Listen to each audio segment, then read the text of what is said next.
Sa gitna ng digmaan, hindi lamang ang kapayapaan ang nawawala.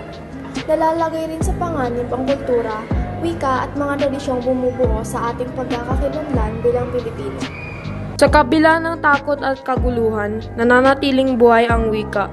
Ito ang nagsisilbing sandigan ng mga Pilipino upang may pahayag ang kanilang damdamin, pag-asa at panalangin. Sa bawat salitang binibigkas ng sariling wika na ipapamana ng kasaysayan at lakas ng loob. Ang wika ay nagpapaalala kung sino tayo at kung saan tayo nagmula.